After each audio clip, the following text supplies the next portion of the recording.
তুমি কি মনে করো যে সৃজনশীলে কি স্যার আসলে 10-এ 10 দেয় না, নাকি তুমি পাও না? আমার তো মনে হয় তুমি পাও না, বা পাওয়ার মতো লেখা আসলে লিখো না বলেই তুমি কিন্তু 10-এ 10 পাও না। তো কিভাবে লিখলে আসলে 10-এ 10 স্যার দিবে, তার একটা নিশ্চয়তা বা তার একটা গাইডলাইন তোমাদের দেওয়ার চেষ্টা করবো এই ভিডিওতে। তো আসো, সৃজনশীল যখন তুমি লিখবা তখন তোমার 1 নং প্রশ্নের উত্তর তুমি দিলা, দেওয়ার পর নীল কালি দিয়ে একটা দাগ দিলা। এখন স্যার আসলে কোন কালি ব্যবহার করতে পারবো? তুমি জাতীয় পতাকার কালার মানে লাল আর সবুজ ব্যতীত অন্য সব কালার দিয়েই তুমি আসলে দাগ টানতে পারো। তো নীল কালি দিয়ে আসলে দাগ টানা বেশি ভালো। তো 1 নং প্রশ্নের উত্তর লেখার পর তুমি নীল কালি দিয়ে একটা দাগ দিলা। হ্যাঁ, অনেকে চিত্র আঁকে, হ্যাঁ অনেকে অনেক ভাবে বাঁকাতারা দাগ দেওয়ার চেষ্টা করে, তুমি এক দাগ দিয়ে সিম্পলি যতটা দেওয়া যায় ততটাই দিবা। এরপর ক নাম্বার তুমি লিখলা। ক নাম্বারে তোমার আসলে যা চাই তুমি এক্সাক্ট সেইটাই লিখবা। রবীন্দ্রনাথ ঠাকুরের জন্মসাল কত, তুমি লিখবা রবীন্দ্রনাথ ঠাকুর 1861 সালে জন্মলাভ করেন, শেষ। অন্য কিছুই তোমার লেখার প্রয়োজন নাই। খ নাম্বারে এসে তোমার কোন একটা কিছু ব্যাখ্যা করার কথা বলা হবে। ব্যাখ্যা করতে হবে কিভাবে, যে তোমার বলবে কোন একটা লাইন তোমাকে দিবে যে এই লাইনের অর্থ কি, বা এই লাইন দ্বারা তুমি কি বুঝো। তো তুমি প্রথম লাইনে আসলে কি বুঝো বা ওই লাইন দ্বারা কি বুঝাই সেই এক্সাক্ট জিনিসটাকেই লিখতে হবে। তারপরে তুমি যে একটু ব্যাখ্যা করবা। গ নাম্বার, গ নাম্বারে এসে তোমার তো উদ্দীপকের সাথে সামঞ্জস্য থাকবে এই গ নাম্বার। তো গ নাম্বারের জন্য উদ্দীপক তোমার উপরে আসলে দেওয়া থাকবে, যে উদ্দীপক দেওয়ার পর তোমার বলবে যে এই গল্পের সাথে আসলে কি মিল আছে বা কি সাদৃশ্য আছে তা বর্ণনা করো।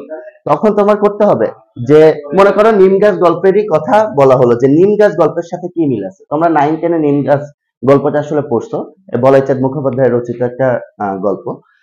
এখন তোমার যখন বলবে যে কি সাদৃশ্য বা বৈসাদৃশ্য আছে, তখন একটু ইউনিক ভাবে লিখতে হবে। ইউনিক ভাবে লিখলে স্যার আসলে তোমার ইউনিক ভাবে একটা মার্ক দিবে। তার জন্য তুমি লিখবা যে কবিতাটা বা গল্পটা কে লিখছে তার নাম দিয়ে বলাইচাঁদ মুখোপাধ্যায়ের রচিত অদৃশ্যলোক কাব্যগ্রন্থের অন্তর্গত। দেখছো এখানে কিন্তু কাব্যগ্রন্থের নামটা আমি আনছি, এটা তুমি পাঠ পরিচিতিতে পেয়ে যাবা। অদৃশ্যলোক কাব্যগ্রন্থের অন্তর্গত প্রতীকী গল্প নিম গাছের সাথে এই মিল, মানে এইখানে তোমার আসলে যে মিলটা আছে সেই মিল বা সেই সাদৃশ্য বা সেই বৈসাদৃশ্য আছে। তো এখানে দেখছো যে অন্য কেউ কিন্তু এইভাবে আসলে লিখবে না। অধিকাংশ স্টুডেন্ট কিভাবে লিখে, যে নিম গাছের সাথে কি সাদৃশ্য আছে নিচে বর্ণনা করা হলো। তো স্যারের কি ঠেকা পড়ছে আসলে তোমার নিচে কি বর্ণনা করা হলো এটা পড়ে দেখার?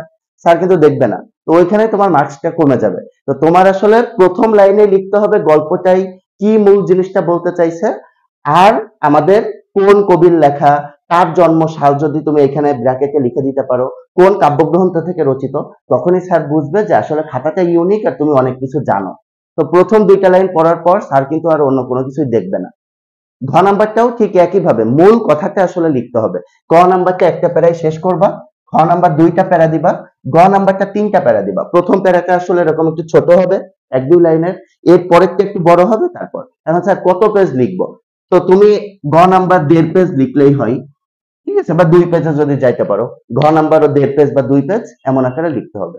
তো আশা করা যায় তুমি এখন থেকে গ নাম্বারে ইউনিকটা আসলে বজায় রাখবা অন্যদের থেকে, যে আলাদা করার যে ব্যাপারটা। তুমি দেখছো কবির নাম, তোমার পাঠ পরিচিতি থেকে যে কোন কাব্যগ্রন্থ থেকে রচিত, তারপর এখানে কবির জন্মসালটা লিখে দিলে আরো একটু ভালো হয়। প্রতীকী গল্প আনা হয়েছে, নিম গাছটা কোন ধরনের গল্প সেটাও কিন্তু এখানে ফুটাই ওঠানো হয়েছে। এই জিনিসগুলো খেয়াল রেখে যদি তুমি সৃজনশীল লিখো, তোমার আসলে 10-এ 10 স্যার দিবে। তুমি ভালো লিখতে পারো না বলেই কিন্তু স্যারে তোমার 10-এ 10 দেয় না। তো কোনো অভিযোগ নাই স্যারের উপর, ঠিক আছে? এখন থেকে আর অভিযোগ করব না, আমরা এখন থেকে এইভাবে লেখারই চেষ্টা করব। তো নেক্সট কোনো ভিডিওতে তোমাদের সাথে দেখা হবে। সেই পর্যন্ত ভালো থাকো, সুস্থ থাকো, আল্লাহ হাফেজ।